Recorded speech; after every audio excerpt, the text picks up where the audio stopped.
பள்ளியில் படிக்கக்கூடிய கல்லூரியில் படிக்கக்கூடிய மாணவ மாணவிகளுக்கு பொருளாதாரத்திலே பின்தங்கி அந்த கல்வியை தொடர முடியாத நிலையில இருக்கக்கூடிய மாணவ மாணவிகளை கண்டறிந்து இந்த ஆண்டு இப்படி ஒரு கல்வி உதயத்தை வழங்கக்கூடிய நிகழ்வுக்கு நீங்கள் கலந்து கொள்ள வேண்டும் என்று எங்களுடைய ஜெனரல் மேடம் பீஸ் அவர்கள் இடத்திலே கேட்டார்கள்.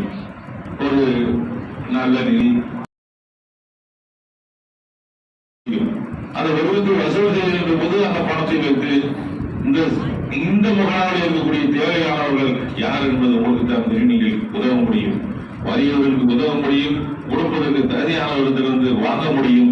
அப்படி அந்தந்த பகுதியிலே ஒரு சரியான ஒரு கணக்கெடுப்புகளை நடத்தி அந்தந்த பகுதியில் இருக்கக்கூடிய தேவையானவர்களுக்கு பல்வேறு உதவிகளை செய்ய ஆரம்பித்து விட்டால் இந்த சமூகம் நாம் எதிர்பார்க்கக்கூடிய ஒரு வளர்ச்சியை அடையும். அதுபோல் இந்த பகுதியிலே இருக்கக்கூடிய சொல்வார்கள், நமக்கான தங்குகின்ற இடம் இருப்பார்கள் அப்படின்னு ஒரு நம்பிக்கை இந்த பகுதியில் இருக்கக்கூடிய நீங்கள் ஏற்படுத்தி இருக்கின்றீர்கள். அதை சமூகங்களின் மூலமாக தொலைக்காட்சி மூலம் இடத்தில் பூந்தமல்லி பெரியவழி ஆசிரியர் செய்யக்கூடிய ஒரு நல்லிணக்கத்திற்கான பணி என்று தமிழகம் முழுவதும் இந்த சமூகத்திற்கு ஒரு நற்பெயர் கிடைப்பதற்கு அவருடைய பணிகளை செய்து கொண்டிருக்கின்றீர்கள். உங்களுடைய கல்விக்கு உதவுவது என்பது நாம் செய்யக்கூடிய உதவிகளிலே ஒரு நல்ல உதவி. எனக்கும் ஜாரியா நிலையான தர்மம் தொடர்ந்து படித்து முடித்து அவர் மூலமாக நல்ல வேலையை சேர்ந்து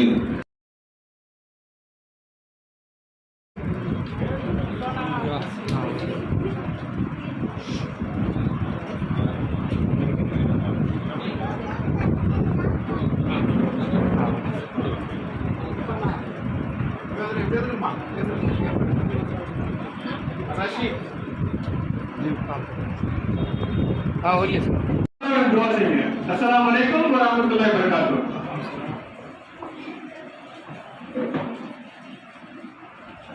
அவர்கள் பெற்றுக்கொள்வோம். அவர்கள் கப்பல் போனா கூட நம்ம நிச்சயத்தில் நம்ம இங்க இருந்து சாப்பிட்டு தான் போவோம்.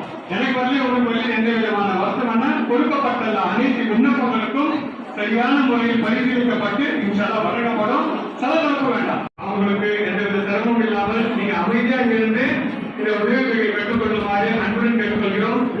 எங்கேயும் இந்த பேர் அமௌண்ட் பண்ணுன்னா அவங்க நிச்சயம் தனியா இருக்கு. அதையும் நான் உங்களுக்கு வரக்கூடிய காலங்களில் மேலும் அதிகப்பட்ட நல்ல இடைவெளிகளும் மக்கள் அனைவரும் வாழ்க்கையுமாறு கேட்டுக்கொள்கிறோம். கொஞ்சம் சலசலப்பு இல்லாம அமைதியா இருந்தீங்கன்னா ரொம்ப சிரமமா இருக்கும்.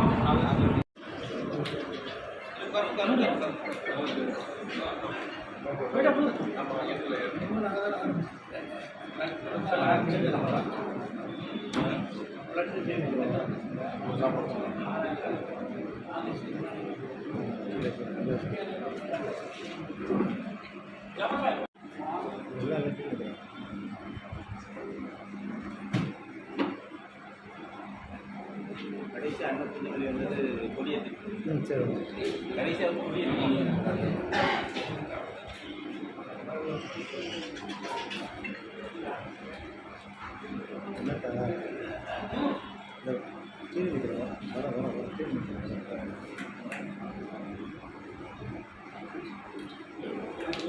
அஜயா